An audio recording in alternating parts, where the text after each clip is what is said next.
Good evening, everyone. This is Mayor Weiss here. Hopefully everyone can hear me. Thought I'd maybe just start tonight with a couple thank yous. Obviously, we'd like to thank the League of Women Voters for hosting tonight, in particular, Laura Creed. Hopefully she will join us. And Michael Barron, thank you for working with us and coordinating the program tonight. And then, of course, another shout out to Hay Shaker and Brad Owens. Thank you for assisting, and particularly on the technical side, notwithstanding Zoom's toying with us a little bit today. We're glad to be back on track. And then, of course, I'd also like to thank my colleague and finance director, John Potts, for joining me today. Frankly, but for John, I'm not sure how I would have survived the last year or so, in a year that had challenges from nearly the start on so many levels. But tonight we're here to talk about really the financial impact and the budgetary impact that the pandemic had on our community, and the way in which we addressed those challenges. So with that, I'm going to turn it over to John, who will start with some history and background, and I will be jumping in and out along the way as we talk through kind of a look back over the last basically 12 months and how we have weathered the storm. So with that, I'll turn it over to John. Thank you. Thank you, Mayor. Good evening, everyone. As the Mayor said, we're gonna take you through tonight.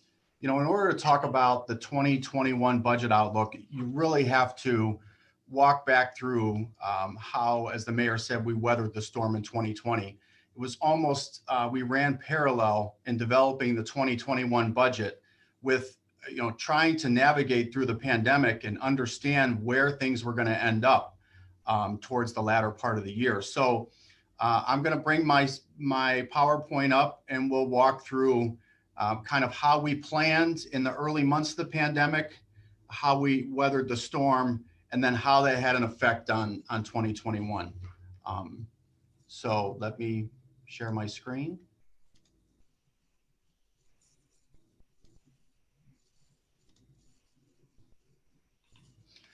So when we think back to all of us, obviously, back to the March, April timeframe last year, when the pandemic was really just starting to take shape.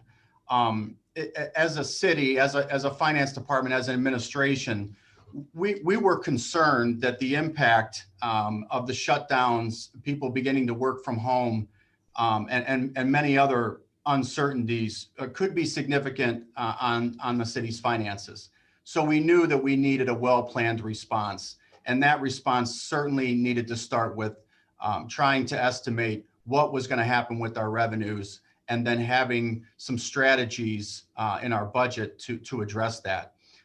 Obviously, it was unprecedented. So we were all, and I say we, as in many municipalities, many finance departments, many administrations, were just getting their hands around. Was this comparable to the 2008 crisis? Did we have anything to work off of? You know, what could we lean on? At the same time, the federal government, the state government, and RETA, who administers our local taxes, they were in the process of extending for all Americans the income tax deadlines. And typically, when you file your taxes in April, you send in your payments for the previous year, along with your first quarter local RETA estimates, and that's one of the larger windfalls from an income tax perspective for a municipality. And when they pushed that back from April to June 15th, that extension was going to create what we called a lag of income tax receipts. And at the same time, we were trying to determine what was going to be the true loss. So there's a difference. You'll hear me talk about lag and you'll hear me talk about loss. There's a difference between the two. Rita helped municipalities by trying to estimate what that lag might be and also what the loss was. But quite frankly, it was unprecedented, and Rita was struggling at the same time with coming up with those estimates.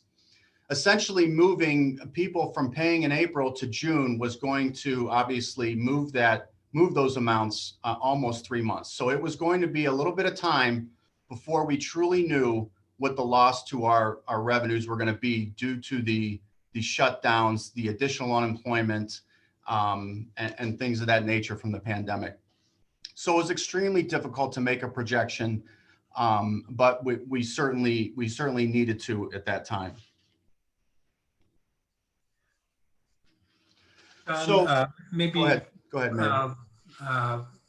Before you go on to the next slide, I think that this point that John is talking about, this difference between the loss and the lag, can't really be understated. It was the right thing to do from an economic standpoint to help everyone get through the early days of the pandemic by providing this opportunity to delay your income tax payments and returns.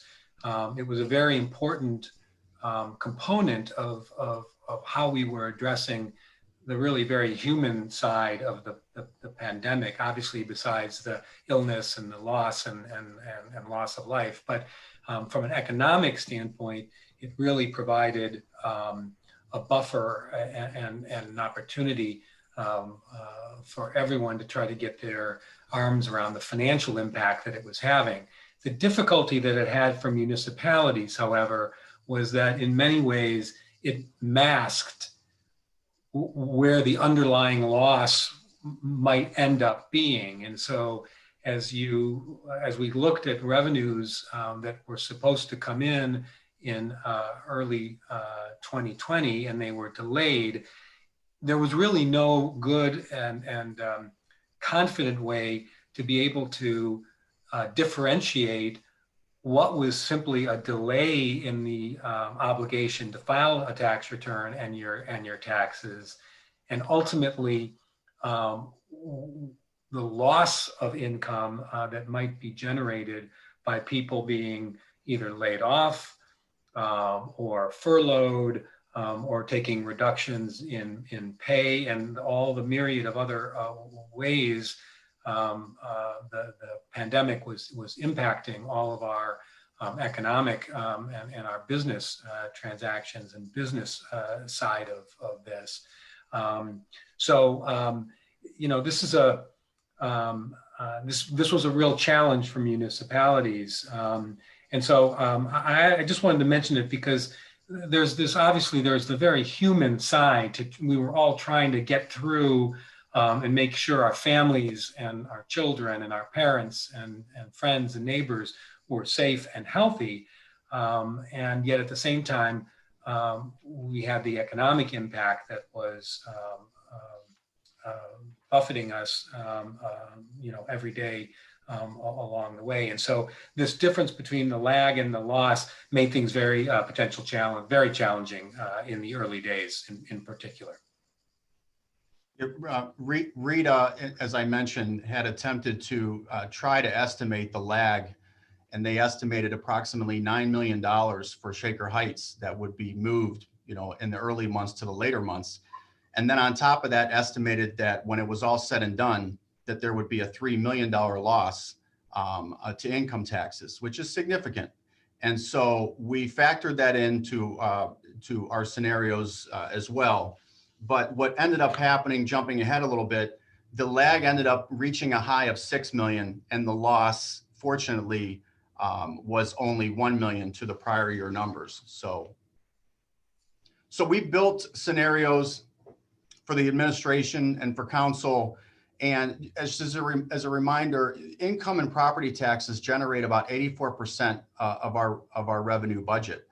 The finance department worked with the mayor, the departments, the chief administrative officer, and developed a range, a three-tiered range of revenue scenarios to work from, what I would call low impact of the pandemic to high impact. Those ranges for total revenues went from a loss of 5.4 million on a $50 million budget to 11 million from a high impact perspective. So that was the first step. We needed to develop our revenue scenarios in order to effectively determine what our cost saving strategies were going to be.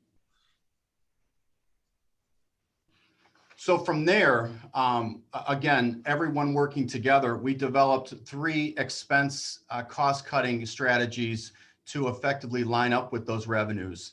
And scenario 1 was implemented immediately back in May, and I'll talk about some of the things that we did.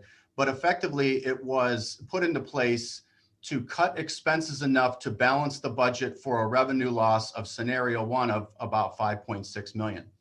If we found in moving through the year that revenues were coming in even worse than our first scenario, there were other measures we could have taken, and they were all teed up. Certainly at that time, in the April, May, June timeframe, there were no stimulus funds on their way. The CARES Act came a little bit later. Some of the things we did are expense reduction strategies. Obviously, we froze all hires. We put a halt on any new hires that were budgeted for 2020. There were savings at the time coming in because we needed less seasonal employees. Schools went virtual, less crossing guards. Portions of our recreation center closed, which also cut expenses. We did defer some programming, most of that in the recreation department for public safety needs. Obviously, travel was deferred, so there was savings there. And not from an operational perspective, but mostly from a cash flow perspective, because we have a separate capital fund. We did defer some capital projects in order to keep a close eye on cash flows, mainly because of that lag that was occurring.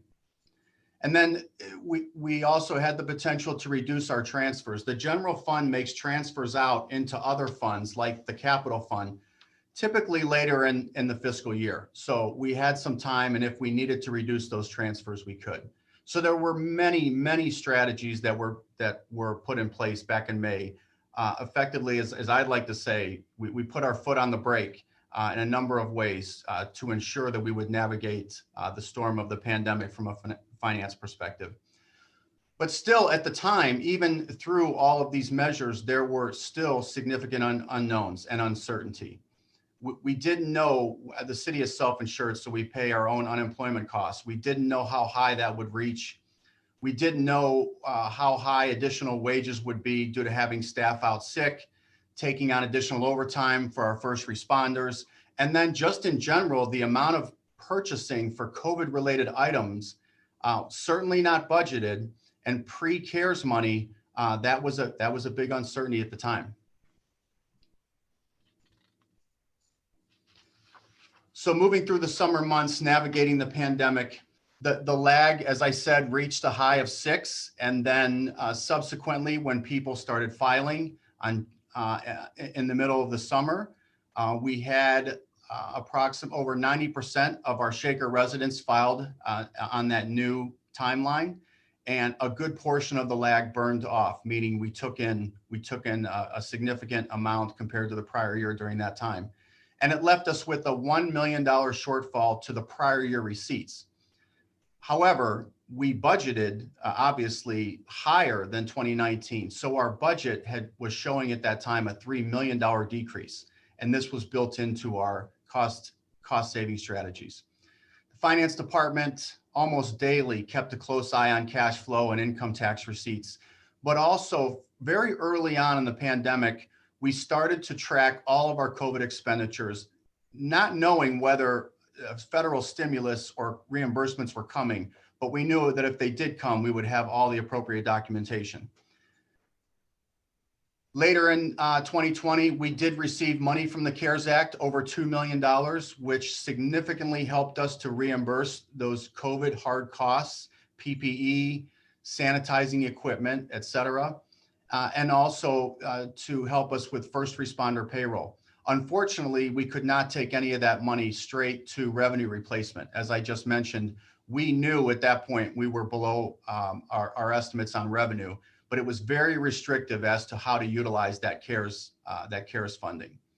So we used that funding, as I mentioned, for payroll for our first responders. And honestly, there was a good amount of staff who spent more than 50% of their time in those first 2-3 months on COVID-related matters, keeping our employees safe, keeping our residents safe, developing policies. And so the Treasury allowed us to take some of that money toward that payroll as well. This is another point, if I could jump in, John, for a Sure. moment, that's worth emphasizing. This was a real issue for municipalities and many of my colleagues in other communities, and that was that the way that the CARES Act was originally structured is, as John mentioned, it was very restrictive. So it had to be unbudgeted, COVID related, and expended by the end of the year, which, and as John mentioned, basically was not a revenue replacement. And so while we all had these additional costs, we really had we were dealing with two issues. We had additional costs to deal with the pandemic, but we really had the actual, this loss of potential income. And so the CARES Act only dealt with really one of those two issues. That was the funding of some of the direct pandemic costs. It did not address the replacement of revenues. And that was something that mayors and municipalities and councils were lobbying particularly our federal elected officials to try to expand that flexibility so that those dollars could be used. Because if you lost significant revenues, it went well beyond just the cost of dealing with the pandemic. You still had to pay for streets and sewers and a wide range of other issues. And that was an issue and has been an issue really since the start. And it never really changed.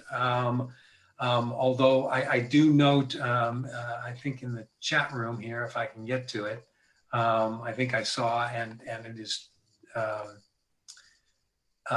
yes, from Ms. Lilly, that it was reported actually just this evening, I think, was the first unveiling of some broad outlines of the Biden administration's COVID relief plan. And from what I've seen there, there may be some greater flexibility, but I've literally just saw that before we jumped on tonight. So, but if it provides flexibility that we did not see in 2020, that would be significant. But we can talk more about that in the question and answer. So as we got towards the end of the year, what was the final result?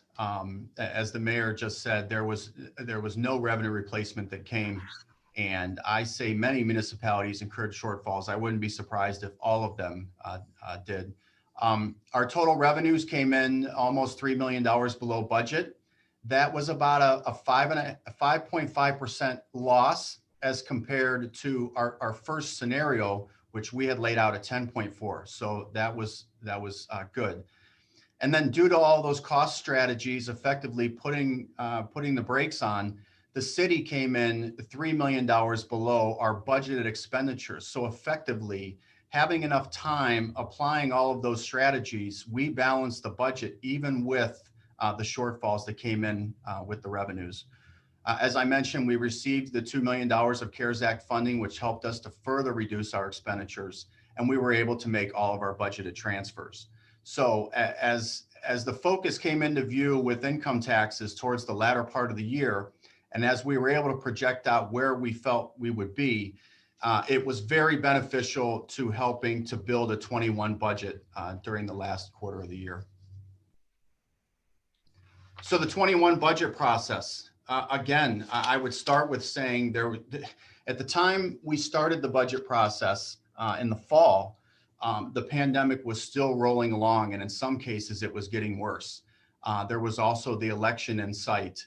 And while we had a firmer grip on our revenue projections and our expense projections, the uncertainty of 2021, or what I would call the hangover effect of 2020 and the pandemic, was still difficult to budget for. So we took a very conservative approach to the 21 revenue budget with, I wouldn't use the word floor, but effectively knowing what our 2020 revenues came in at during the pandemic, that was going to help serve as the 21 budget revenue starting process. And that's how we thought about revenue for 21. From an expenditure side, we matched up our expenditure budget with those 21 revenues in order to effectively balance the budget. But we also, again, made it remain flexible in our budget level in the event that in 21 things get better or get worse. John, I was going to mention just that it's really, a testimony to the work of a lot of people to have weathered 2020 as we have, and then worked into 2021. I'd be remiss. I know there are several council members, for instance, on the call tonight. I think Council Member Ann Williams, Nancy Moore, Carmela Williams, and hopefully I didn't miss others. But my hat's off to them, along with our staff. And I know actually we have several management team members on the call as well, Director Alex Nichols and Director Kamala Lewis. And the reason I'm mentioning this is because the conversations we were during this period, particularly working working through the lag toward the end of the year, throughout the year, we were meeting regularly, almost daily, to work through a myriad of issues. And council and the staff were incredibly engaged in this process, constantly not only doing their normal jobs, but then trying to deal with the pandemic, and then trying to project out where we were going next. And so it's really a testimony to the staff, City Council, along with many others in the administration, to really juggle a lot of these balls sort of simultaneously. So we owe a debt of gratitude to the staff and council as well. So the 21 budget was passed in December. It went through a number of presentations to council. And unlike previous years, we really needed to spend a good portion of time talking about where we thought 2020 was going to come in order to be a solid footing for 2021. So we have a balanced budget for 2021, but unfortunately, there's still continued uncertainty. And I list some of those points here. The state of the pandemic, potential for additional lockdowns, unemployment, and how will the income tax filings come in 2021? There's a good chance that there was less revenue, less wages made by our residents in 2020, and that will have an effect when filings come in 21. There's also, you've probably heard, there's the implications of people continuing to work from home. As it stands right now, for those that work from home, their taxes are still being paid to Shaker Heights, but that could change. And so we'll need to keep a close eye on that. State federal assistance stimulus with the new administration, that's still an uncertainty. We also have a number of wage reopeners in early 2021 that were not budgeted. And so we will need to find the funds for those wages. And then unemployment costs, higher wages, and then programming uncertainty. So still a good amount of uncertainty that we need to work through in 2021. Let me jump in before you go off that this slide. The one item here, and we won't get into the weeds because it's a very technical area, but this third bullet point on the slide about the income tax implications of working from home. Let me just say that this is, it sounds relatively straightforward in the sense that if you were working in another community, if your office was in another community and you were paying taxes there, and now that you're working at home, you know, would you now pay those taxes that you had been paying to another municipality to the, you know, to Shaker if you lived in Shaker, for instance? But there are wide-ranging implications of the of a change in the application and the payment of taxes to different municipalities based on working from home. And it's an extremely complex issue because you have people crisscrossing the entire region, living in one community but working in another historically. And frankly, communities were budgeting, as did Shaker, based on historic payment of taxes to our community, and other communities did the same. And so to change that construct, if you will, during the middle of the pandemic is, to say challenging, conceptually as well as practically, is an understatement.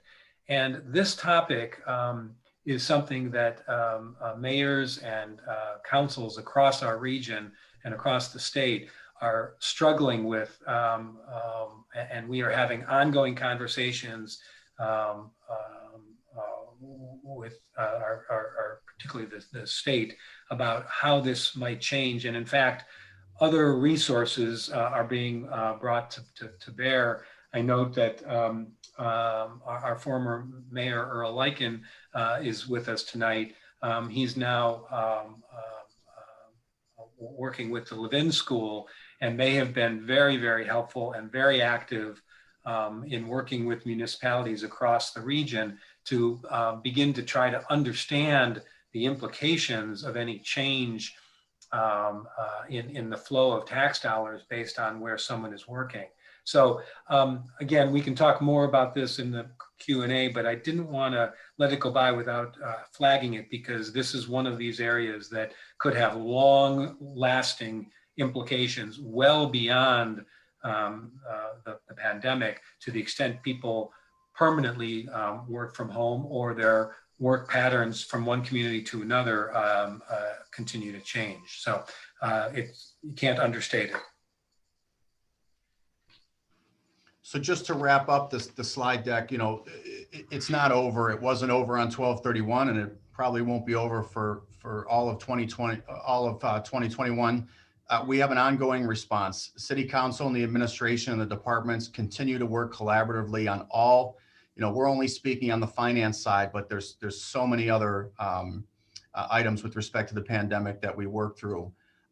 We will monitor and adjust the budget plan as needed throughout this year.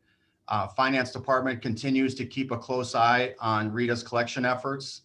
You know, in these first few months, comparing where we're at now to a year ago in January, it was the norm. Whereas now we're still feeling the hangover effects of the pandemic on our income taxes, but it'll be something that finance will continue to keep an eye on. And then, as we talked about, just continue to monitor any and all federal, state, and county programs related to assisting us and our residents is top priority. So with that, let me take the slide deck down.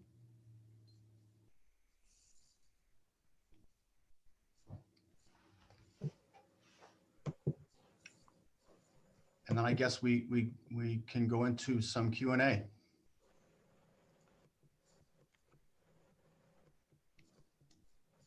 I'm having a little trouble with my video. Good evening, Laura. How are you? Good. We've had some tech issues. I'm so sorry. I can't get my, let's try this. No? At least I don't, you guys aren't telling me that I'm on mute. No, I can hear you. Okay, well, thank you for rolling with the tech. And we received a number of questions prior to tonight, and a couple of them were about the Van Aken district. So the first one was, if you guys know, what effects of the coronavirus have had on the Van Aken district tenants and what that might mean for income for the city. Well, I'll start by saying, you know, our businesses, not only in the Van Aken district, but really throughout the city, are no different than our residents in that, you know, this pandemic has touched all of us in many, many ways, both personally and from a health standpoint, obviously, to the economic impact, and that continues.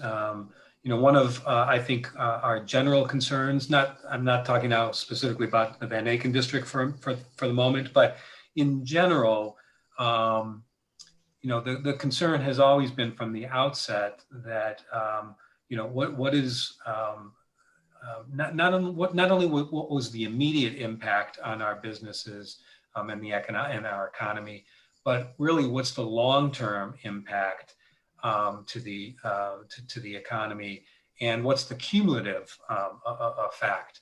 And so you know, we are still kind of working through that. So, you know, for instance, this is one of the reasons why we've been very supportive through a number of programs locally, as well as at the county level, to really support our businesses, because, you know, I think most of us feel like we can deal with an unexpected. You know, you need to replace a clutch on your car. You know, you hopefully have an emergency fund that's available to deal with that initial crisis or cost.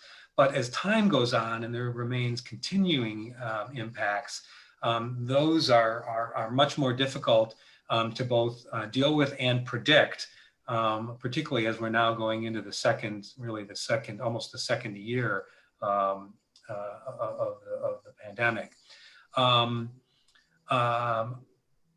I will say this as well, that while you know, the question about how businesses are being impacted by this really has a lot to do with the industry.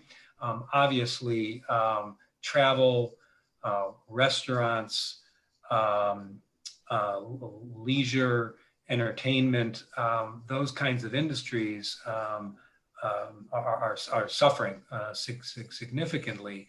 And yet, on the other hand, in other areas, logistics, distribution, medical are all areas where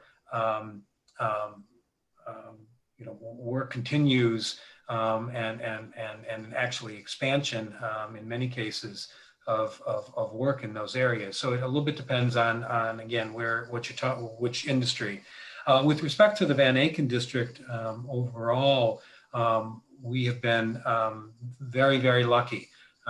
Generally, our retail tenants have weathered the storm. I will give, you know, again, just as one example about sort of the creativity that you see, and really how amazing it is, even in the face of challenges and struggles, how creative people can be. You know, our restaurants, with the shift from in-person dining to takeout to drive-through to now to outdoor seating, to now igloos, as ways of how we adapt to these this challenging time, is really a testimony to people's creativity and strength. But it has not been without help between the city, our development corporation, the Shaker Heights Development Corporation, as well as the county, between grants and loans, we've been trying to make sure that our businesses are supported. We've had ongoing discussions, regular discussions with our businesses to talk specifically about their needs, and have tried to address those. Our economic development department in particular has worked very, very hard. So I won't sugarcoat it. All businesses are struggling and learning how to survive in this pandemic. But I think on an overall basis, the Van Aken district and our community in general, business community, has weathered the storm pretty well. Thanks, Mayor. Do you have any sense of how many Shaker residents have lost their jobs due to COVID? And do you know of any businesses that have closed? I know you kind of just touched on that a bit, but in terms of job loss. I don't, the difficulty with the income numbers coming in less than the previous year is we have yet to know where that's coming from an individual perspective. Our withholding numbers for income taxes weathered the storm well, but our individual taxes have come in lower. But we don't, the finance department doesn't have an idea as to how many Shaker residents became unemployed. Okay. Yeah, that I was gonna say that information is tough to come by, and it's also unclear to us on things like furloughs or partial reductions in hours. That's much more difficult to track. As John mentioned, the withholding piece. So that's where your employer withholds your income taxes from your pay. Those have stayed fairly constant. We do have, as John mentioned, it's the individual side, and those are where you're making estimated payments that are not based on withholding. So if you are, for instance, a consultant, independently employed consultant, and you're paying your estimated taxes, that's where we've seen the more variability that could be based on a wide range of reasons. But I think in general, while we've seen the stress on our tax revenues overall, frankly, it could have been could be much worse. So we've been pleased based anecdotally and what we were seeing in the numbers, but it's not to minimize the challenge that many people are facing. Okay, here's a big question. Did council use an equity lens in creating the budget? And can you explain that process? Yeah, and I appreciate the question, and I won't digress too much into our efforts in the diversity and equity and inclusion area, but we've been very, very active in a wide range of areas, and continue to be, and in fact, while we did not really increase the budget based on what you've heard tonight, we've not really increased the budget in many areas, but in the DEI, the diversity, equity, and inclusion area, that was one area where we had lots of discussion, the administration as well as council, and found ways to get creative in our budget and actually increase our investment. And so our goal is to ultimately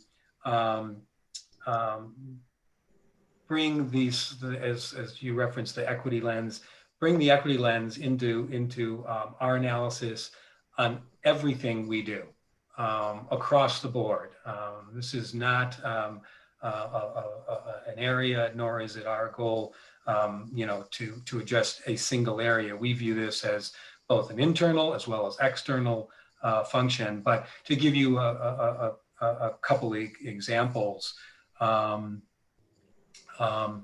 we have put in the budget this year an increase to bring in a senior, for the time being, we're calling a chief diversity officer, but basically it will be a person who will lead our activities across the board, everything from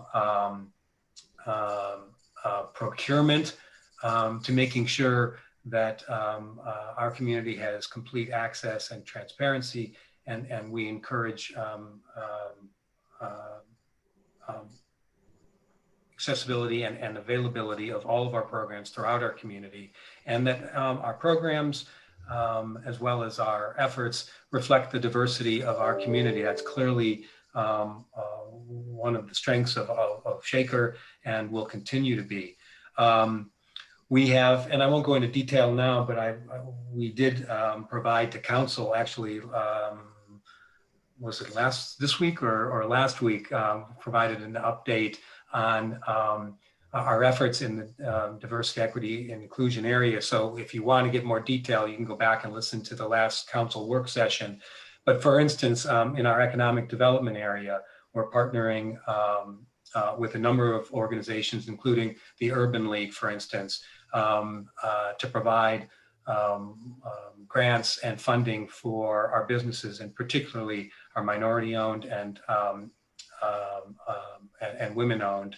We're partnering with the Van Aken District, actually, as well, to provide opportunities for startup businesses and those that have not typically had access to capital or resources to, again, help launch minority and women-owned businesses in particular. So there's a section of the market hall, for instance, where young entrepreneurs can launch a business without the significant expense of signing on to a lease, for instance, a long-term lease for a lot of space. This provides opportunities for startup and young entrepreneurs to try to make a goal of a young business. But that equity lens is something we are constantly focused on, and will continue to be. So let me stop there, but we could chat a lot more about that as well. Thanks, Mayor. Can you please talk a little bit about Shaker Square, and should Shaker Heights do more to help with development in that neighborhood? I realize it's part of Cleveland, but if you could talk a little bit about it. Yeah, thanks for the question and the reference, Laura. Yeah, just for those that might not be aware, because it's amazing the number of people who are confused, and understandably so, because it is confusing. But notwithstanding the name Shaker Square, the actual square and much of the surrounding area, as Laura has mentioned, is not actually in the municipality of the city of Shaker Heights. What makes it even more confusing is that the school district, however, extends beyond the municipal boundaries of Shaker Heights. And so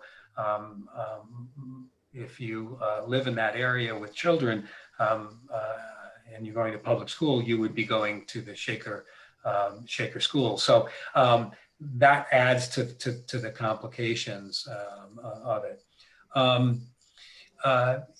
Yes, we have ongoing discussions, and in fact, I think it was actually shortly before the pandemic struck that I spoke at a panel over at Edwin's, along with a number of others, talking about Shaker Square and the implications.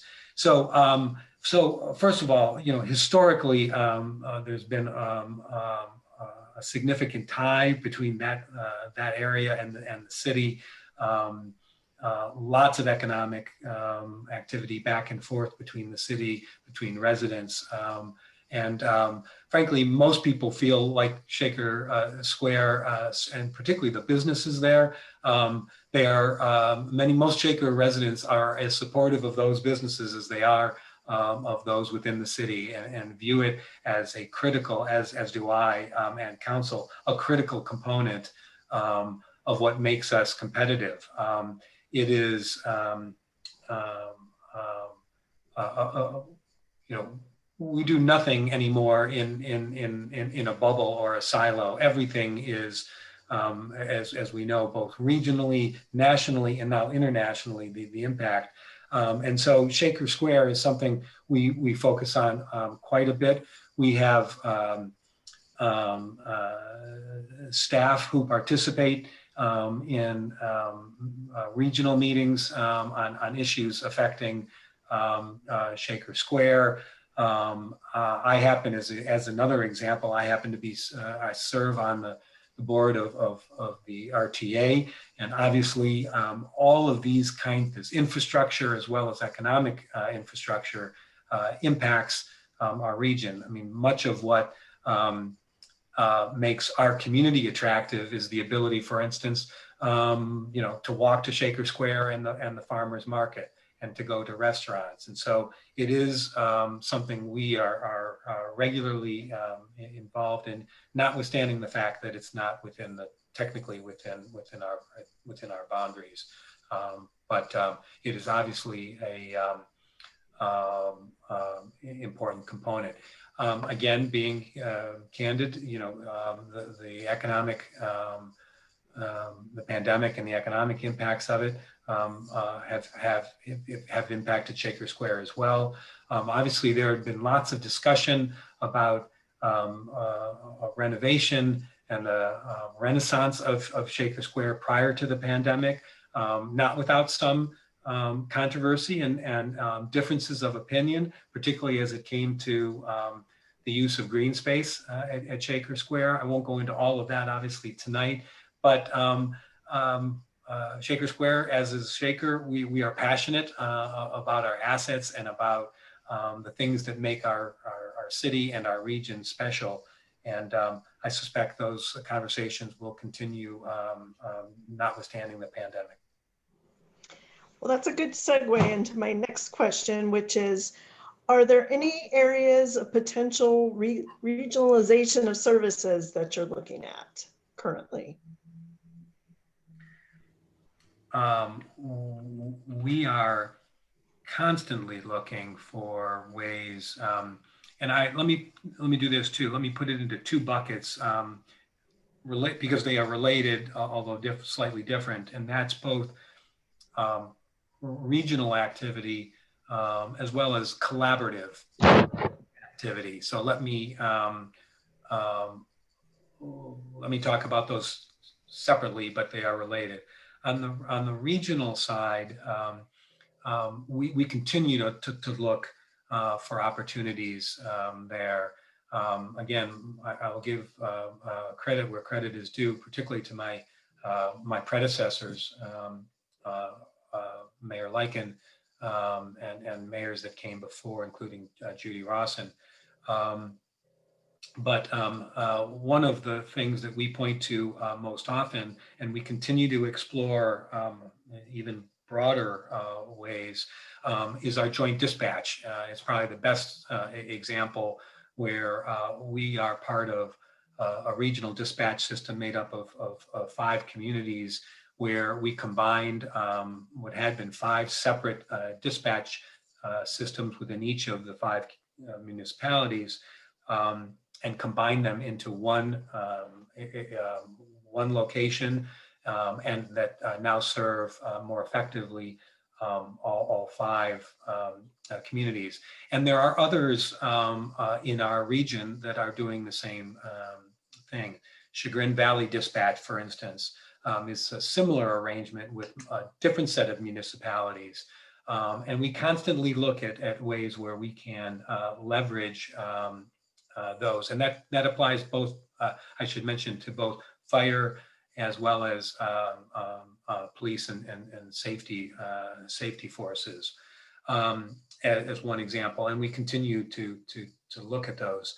On the collaboration side, that's another area where we're always talking our forward together discussions with the schools and the library, and coming up, working together to come up with a master plan for facilities, which is had really begun in earnest prior to the pandemic.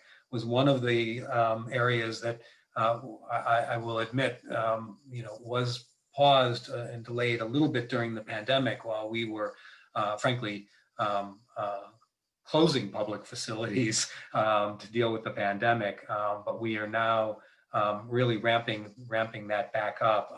And so that is intended to help us come up with a master plan that for all of our physical facilities. So that's schools, the community center, our libraries, in looking for ways that we can be more efficient with our tax dollars. So in both instances, we're focused.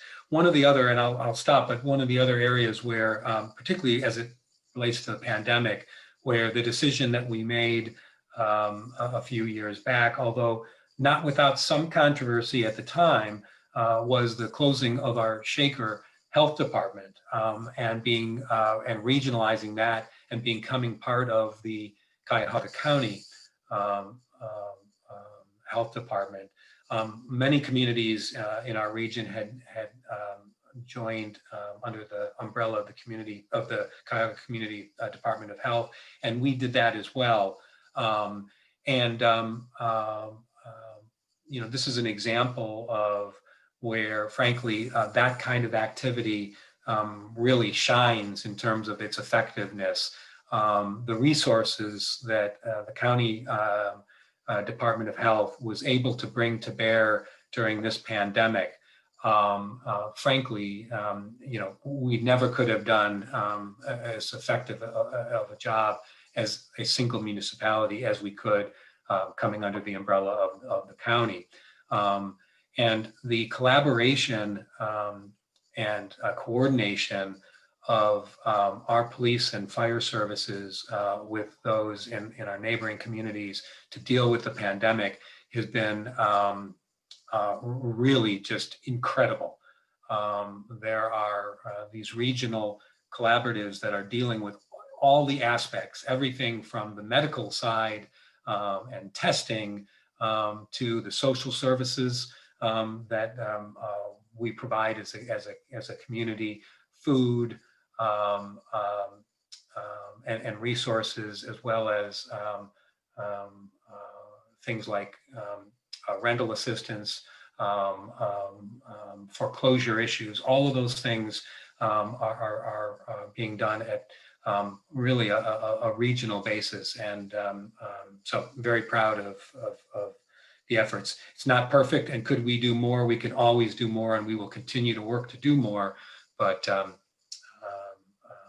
it's an example of a regional approach to health services. In this instance, was really critical. Okay, we have someone that's curious about the 2021 police budget and how it compares to the past few years.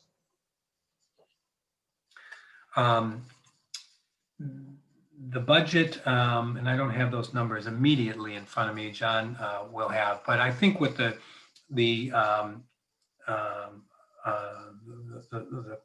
I think maybe what the question is addressing is this question that has come up about funding of police departments, and are there ways to make police departments more effective, more efficient, and frankly, dealing with issues of equity and so forth, and whether, in some cases, whether there should be reallocation of funding of police. Let me just say it this way. Let me answer it this way: in that we have been working, as I think many people are aware, our police department works with our community through our community engagement.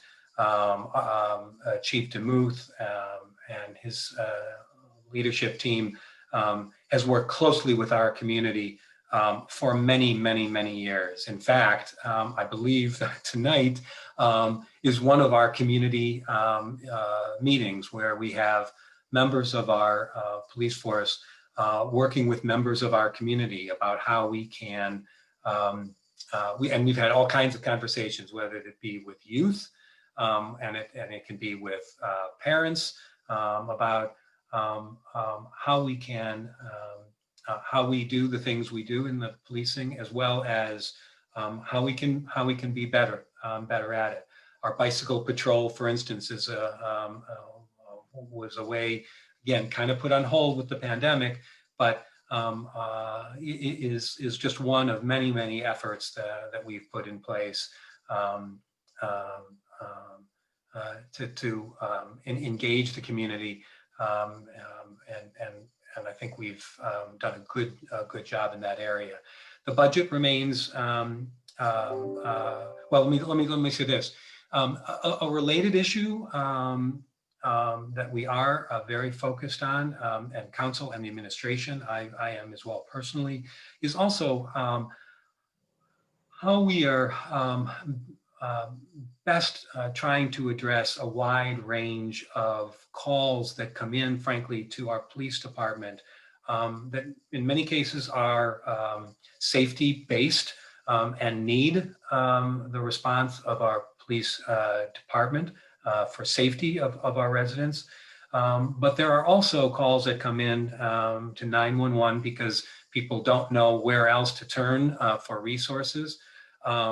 That may not be a safety issue per se, but maybe a crisis or a mental health issue that may be impacting an individual or a family that, again, flows through our 911 because residents or others may not know where to turn. And that's an issue that we have been exploring with council. And this is also one of the areas where we did increase, again, one of the few areas along with DEI to deal and start to look at how we might change our responses to policing to deal with these non-emergency, non-safety issues. We've been having conversations with the community. In fact, Council Member Ann Williams and Trey Roeder have really been taking the lead and have been working with our safety forces, both police, our EMS, as well as fire, police, and EMS on these issues. And we are exploring possibilities about how we might change.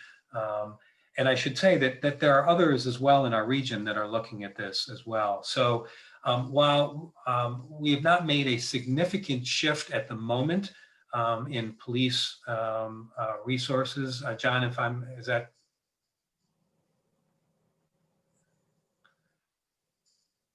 That's correct, Mayor. The budget is very comparable to the 2020 budget.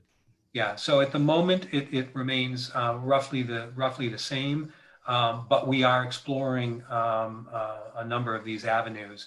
And there are others in our region. For instance, we had a meeting, a very good meeting with the representative of the Adams Board about what other communities are doing, including the city of Cleveland. And there are various approaches that municipalities are taking. I will say this also, that particularly on the mental health and area and social service, that is primarily funded through the county. And so part of what we are trying to also address is really how to engage and how to make sure our residents are finding their way to the right services that they need. If it's emergency and safety, we're getting those services. If it is other kinds of health and human service issues, really the focus is how do we get our residents into to the county or other systems, not-for-profit agencies, to provide those services. So a long answer to maybe a simple question, but I wanted to make sure I addressed what I think maybe was underlying that question. Right. I don't think that was a simple question. have two questions that related to Public Works, so I'm going to read them both. How much has the Public Works Department been affected by budget loss? And with all of the storms this past year, is the city providing additional funding in 2021 to provide for timely removal of debris from tree lawns and other related services? Well, I'll let John talk about the budget. I don't think there's a significant. Oh, the budget for Public Works is not. I mean, certainly most department budgets are below 2020 levels based upon the talks we had about needing to bring the budgets down, but not in the area of services. So it's not that services were cut in the area of picking up leaves and debris. If there were vacancies that were paused in 2020, those vacancies, coming into 2021 are budgeted to be filled. And again, I also should mention, in addition to police, capital, while some capital might have been paused in 2020, trucks and equipment and all of that is slated to be purchased in 2021 for services like that. So there's no pause to any capital purchases in 2021. Yeah, look, this year has been, as we all know, extremely challenging with the weather and the damage that has occurred. But look, you would always you'd always like more equipment, more staff, but again, we were very, very, very pleased overall with what we were able to accomplish when you have these kinds of storms that come without much notice. We were running shifts, basically, 24/7, working through to address these issues, and it's hard when you have these early storms. I remember back when I was on city council in the late 90s, we had one of these kinds of early seasonal storms where leaves are still on the trees, and the weight of the heavy snow causes all kinds of damage. I'm not sure we've ever really fully recovered with some of the trees because I still get comments about it. For instance, that border along the green and blue line. And certainly there's no doubt that the pandemic added to the challenges to it, both from a staffing perspective, as well as sterilization of equipment and all of those kinds of things to make sure we were protecting our employees as well. But overall,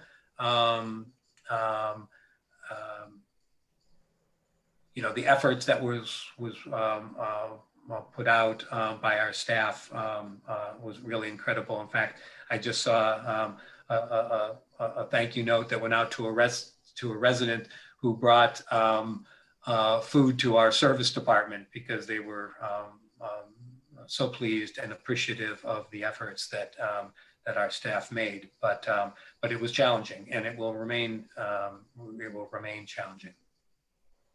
Okay. Next question. What do we know about the changing demographics of Shaker Heights and how it might impact the city's finances in the future?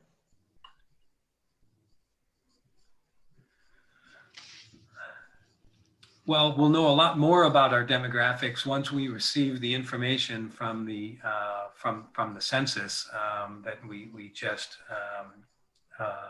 put through, or submitted, and we've not seen the results of that. So it remains to be seen. I can't say that I've seen immediate data, but what I will tell you is that in terms of the desirability of our community as a place to live, work, and raise a family, it remains a very attractive a place to live. I had lots of conversations. Our housing departments and our neighborhood revitalization department is constantly working with our realty, the realty industry. You know, the market has been quite strong at a number of price points, significant activity in a number of price points. We continue to hear stories of people receiving higher than their asking price in many cases, or just a lot of activity, and the amount of time on the market has been reducing, and pricing is rising. So from a real estate standpoint, things remain very, very strong. Okay, here's another one. What are current plans for the Lee Road corridor? Great question, and one that we could talk quite a bit about. But let me just touch on the surface on a couple initiatives and points that we're looking at. So first of all, when I first became mayor, obviously economic development and growth of our tax base was a high priority. We had obviously spent a significant amount of time over the last few years, understandably and appropriately so, on the Van Aken district and getting phase one open. And we successfully did that. And obviously people have been very, very pleased with the results there. But there are other areas throughout the community that are economic drivers for our community, whether that be Shaker Town Center, whether that be the Larchmere area, the Fairmount Circle, and then obviously the Lee Road corridor. The Lee Road corridor in particular is critical for several reasons. It's got some challenges, but some interesting opportunities there. And that is, it provides potentially what I think are some opportunities for different kind of physical space that's not available at the Van Aken district or necessarily at Shaker Town Center or some of our other commercial nodes. And that namely is it provides and has either buildings that are today could be rehabilitated into flexible and other kinds of space at a different kind of price point and a different kind of structure that enables us to attract other kinds of businesses. So if you are looking, for instance, as an example, if you are a small business, whether it be a technology company or a light assembly business, if you are looking for space in 1,500 to 3,000 or 4,000 square feet, and you want to own your own building, there are not many opportunities in the city to provide that opportunity for a business owner. I will give you an example of a business, a small engineering firm that does prototype, that we that found their way from the Detroit area and is relocating to the Lee Road corridor with opportunity to grow. It's a great opportunity or a great example of, without going into all the details, but a great opportunity, a great example of how the city and the schools and our economic development, as well as the Shaker Heights Development Corporation, work together with this business to find the right space for them.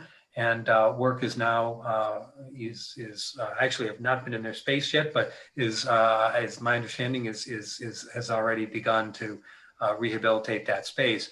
But we also have opportunities there that are important because of the adjoining neighborhoods and the residential areas of Lomond and Moreland in particular, as well as Ludlow.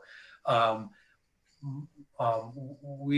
know the community has felt this way, and I agree, and the administration and the city and council agrees that providing a walkable and an opportunity to link the commercial areas into the residential provide all kinds of opportunities for businesses to be able to revitalize the neighborhood and see the overlap that and the interaction between the residential and the commercial areas.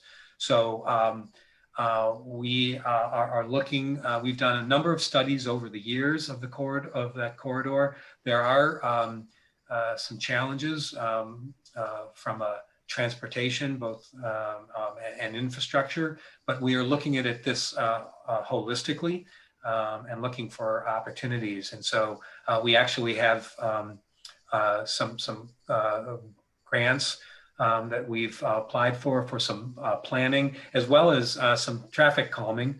We are having we are in conversations with the neighbors and particularly in the Moreland area about traffic calming. So lots going on in that area, and will continue. But you'll look to hear a lot more in the coming year on that front. Okay, I look forward to it. There is a question about the recreation department and the budget. The question is, during budget discussions, when talking about the recreation department, the administration consistently talked about subsidies, that's in quotes, to recreation. This is confusing to the person who asked the question because the same language is not used when talking about the neighborhood revitalization or economic developments. It would seem to create an unnecessarily negative image of recreation. Can you please explain this practice? Sure. Question. I'm sorry? No, I just said it's a tough question. Specific. Yeah, I mean, it is in a way, but also a good question, and one that is worthy of exploring, because there are a whole host of issues that relate or that are interrelated. But let me just say this: when we talk about a subsidy, what that really references is the recreation department is one of the one of the departments that actually does generate revenue. Unlike other departments, take public works, it does not generate revenue. Recreation, in fact, does in many of its programs. Not all of what flows through recreation is income generating, but much of it is. And so one of the things that we did over the past year to try to clarify some of the perhaps confusion when we talk about a subsidy to recreation is to divide and reorganize, which is what we did about a year ago. We reorganized how we budgeted for recreation so that where there are functions that are non-revenue generating, we put those in kind of one category. So it would be more similar to the public works, where it's an expense, it's a service that we want to provide, that our residents want us to provide and we need to provide. Or is it in a category where it is revenue generating? It's in that context where we do look at sort of this subsidy. So it may be in the one area where it's not revenue generating, but there also may be a subsidy where there is activity that is revenue generating, but just simply not enough to cover all of the costs associated with those services. Having said that, there are most communities are unable to generate sufficient revenue to cover those costs, and yet those services are provided anyway because they're important to our community. And those are programming and services to our youth. They are services to seniors, everything from transportation to senior services. And frankly, those are services that we as a community value and will continue. I believe will continue because they're important to those of us or to those in the community that need those and rely on those services, notwithstanding the fact that the fees that they may pay, and in many cases there are fees, it's just not enough to completely cover those costs. It's important to continue to provide. And frankly, there are other services that we provide in the rec department that are what make Shaker special, and frankly make us competitive, but may be costly. The operation of Thornton Park, the ice rink, and the pool are significant costs, and yet and our fields for baseball and soccer, the maintenance of those fields can be expensive, but are important to keep us competitive and enable us to both retain and attract residents to our communities. So that's the context in which subsidy is used. John, you may want to just mention this. It gets a little more complicated, but there's a separate recreation fund, and so much of that money flows through that, and that's why there's a separate fund where we track that, and so we do transfer money to that fund from time to time. Right. It's all in the same pot, but transferring out of the general fund into the recreation fund enables us, as you stated, Mayor, to take a look at our revenue generating programs and how those programs relate to the expenses of those programs. And in some cases, the revenues and the fees are never going to overtake the expense side of that program, whether it's the rink or the pool or some others. But it does enable us to keep a close eye on it, and that's why we have that fund set up. I should also mention that a lot of these conversations and people, the community is welcome to sit in and listen. We have a recreation committee, one of the city council committees, where Director Nichols and her staff and council members, as well as members of the public, talk about these issues and talk about the services that we provide in this area, as well as the costs. And we're constantly reevaluating that, like we do our budget generally.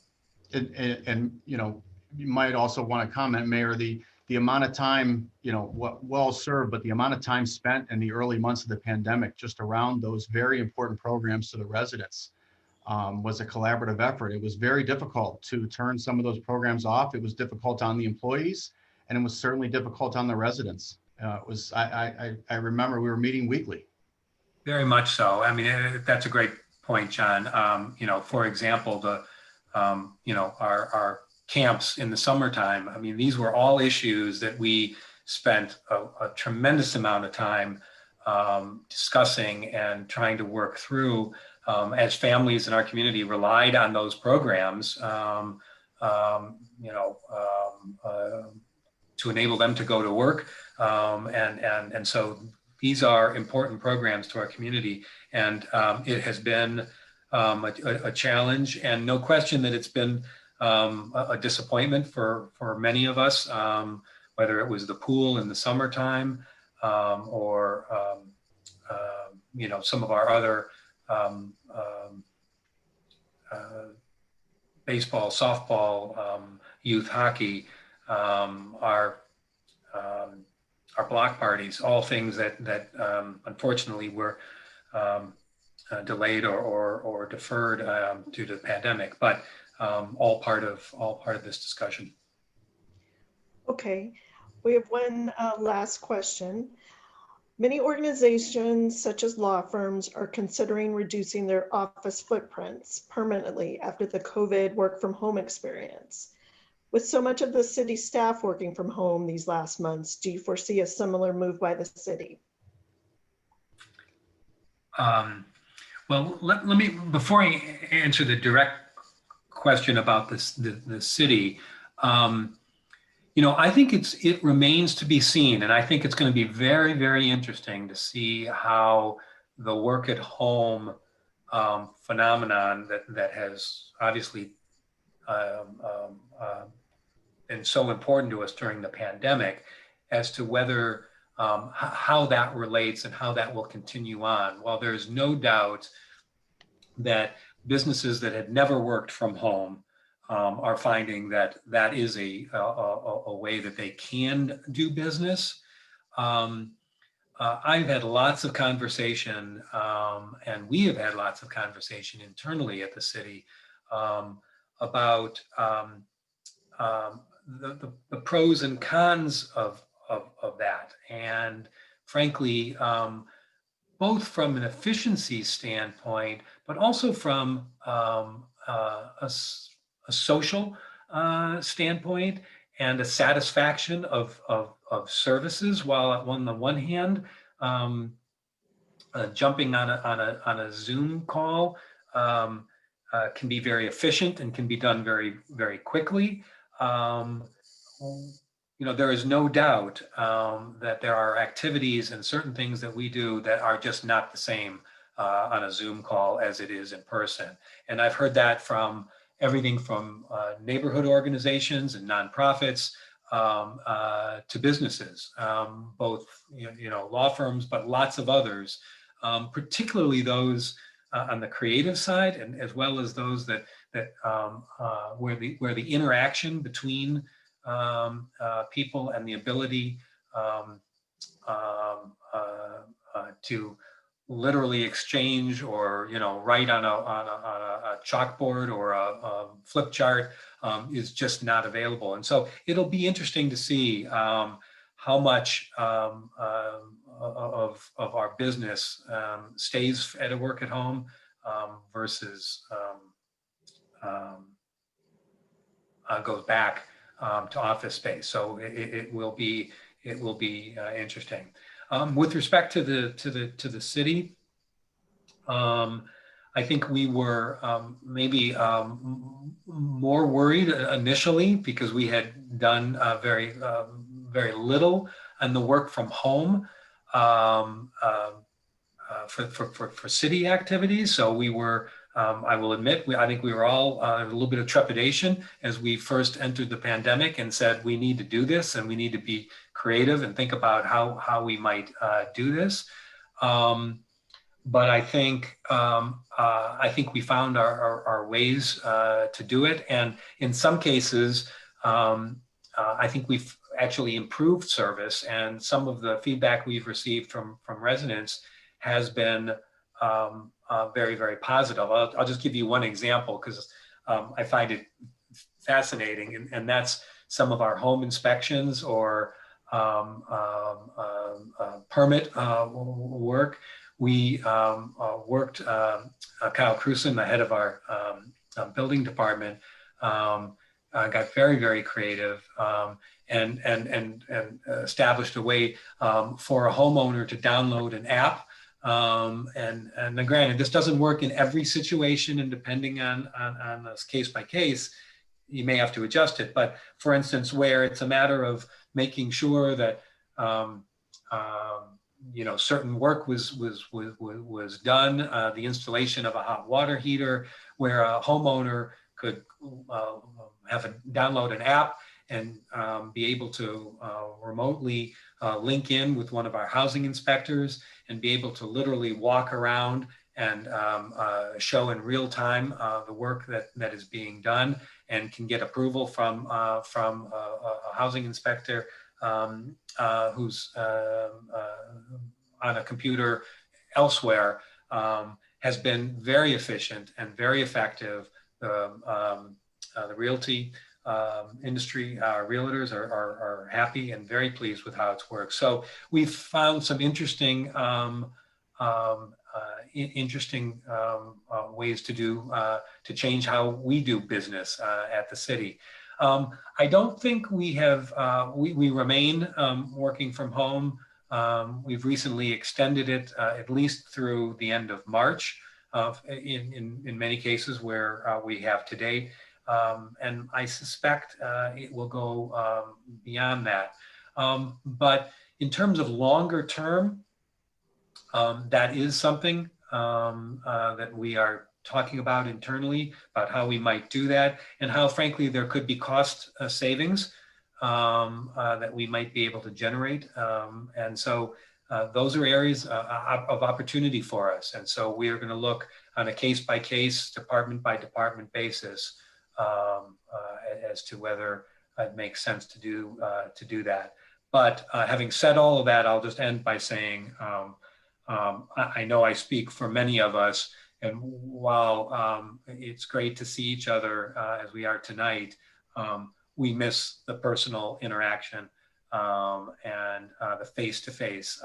I personally, there's just no getting around that. I miss terribly our block parties and the opportunity to interact with the youngest members of our community to the most senior members in our community, and the ability and the lack of an opportunity to do that over the past year has probably been one of along with the health and well-being of our residents, is one of the things I've missed the most. And I know many of us feel the same way. So I think you will see, is when the time is right to be able to re-engage on a face-to-face basis, I think you will see quite a bit of that come back. I look forward to it. I couldn't agree with you more. So John and Mayor Weiss, thank you so much for your presentation tonight. And thank you everyone for your patience with a few little technical difficulties. But thank you and good night. Thank you. Thank you all. Be well.